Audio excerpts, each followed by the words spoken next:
الحمد لله رب العالمين والصلاة والسلام على سيد الأنبياء والمرسلين وعلى آله وصحبه أجمعين أما بعد أعوذ بالله من الشيطان الرجيم بسم الله الرحمن الرحيم يا أيها الناس إنا خلقناكم من ذكر وأنثى وجعلناكم شعوبا وقبائل لتعارفوا إن أكرمكم عند الله أتقاكم إن الله عليم خبير صدق الله العظيم.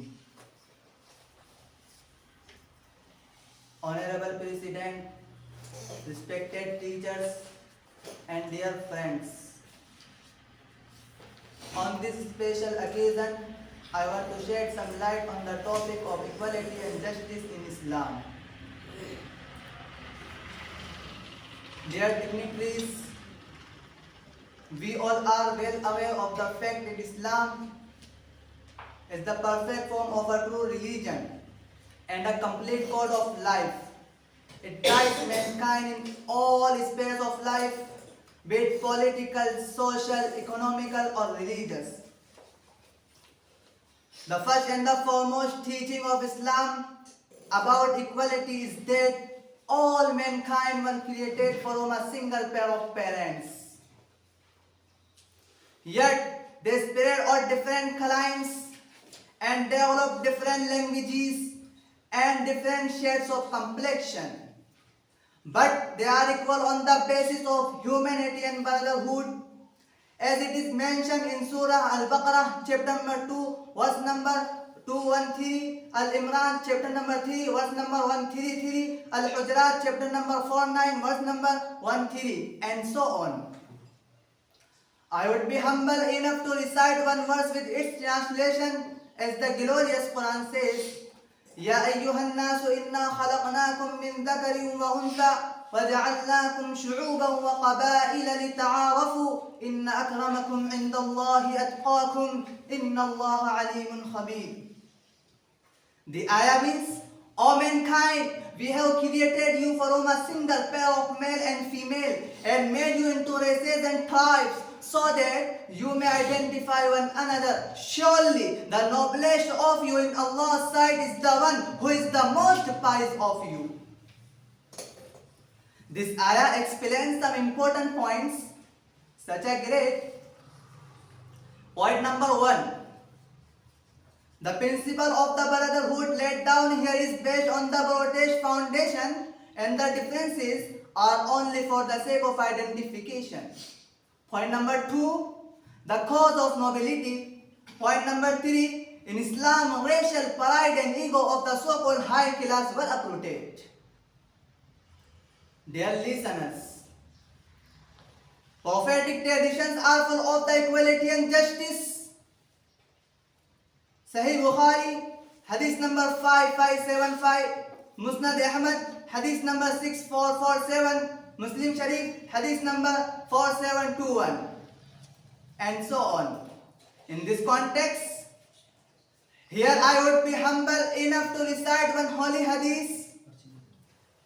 Ya ayyuhan nas, ala inna rabbakum wahid, wa inna abakum wahid, la fadla li'arabiyyin ala ajamiyyin, ولا لعربي على عجمي ولا لأسود على أحمر ولا لأحمر على أسود إلا بالتقوى.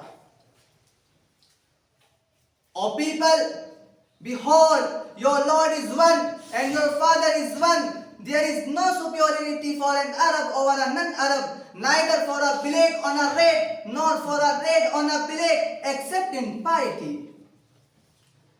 Dear listeners, Islam demands Muslims to maintain justice and transparency with everyone. As the Surah Nisa, chapter number 4, verse number 135, clearly describes the fact, saying, be upholder of justice, even though against the interest of yourself or the parents and the kinsmen. The sense of this ayah, وَلَوْ عَلَىٰ أَنفُسِكُمْ أَبِ الْوَالِدَيْنِ وَالْأَقْرَبِينَ, clearly asks us to be upholders of justice, even though against the interest of yourself or the parents. As the second Khalif, Hazrat Umar radiyallahu anhu, has given practical shape to it. As we know, that in Islam alcohol is totally unlawful and forbidden. Whosoever is caught drunk are punished with 80 lashes. Once the son of the second Caliph Hazrat Umar radiallahu anhu committed the same sin and was caught drunk. So the Caliph passed the order to punish his son with 80 lashes. In fact, he died at 75th lash and the remaining 5 lashes were it on his grave. Such a great level of justice it was these days if the children of leaders and ministers commit any sin or indulge in any wrongdoings. They use all their influences to save their children from being sentenced and punished.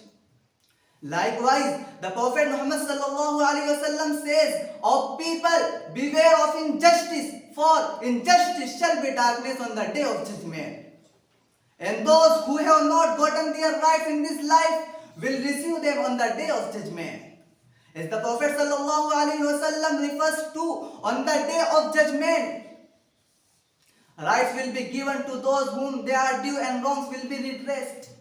Esteemed ulama, if we cast our minds back, we will come to know that in Islam, in spite of the lofty ideals and enlightenment,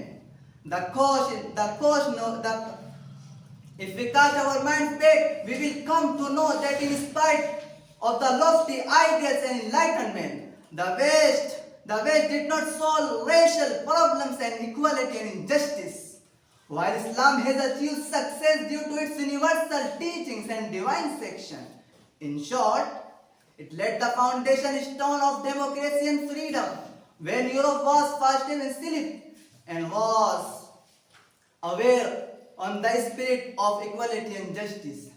The Islamic concept of equality and justice saved the humanity from the disaster and paved the way for democracy, absolute justice and freedom. Now, I wind up my talk here with this Urdu couplet. अदलो इंसाफ फ़कत हश्र पे मौकूफ़ नहीं, अदलो इंसाफ फ़कत हश्र पे मौकूफ़ नहीं, ज़िंदगी खुद भी गुनाहों की सज़ा देती है। व आखिरु दावाना अनिल हम्दुलिल्लाहि रब्बिल आलमीन।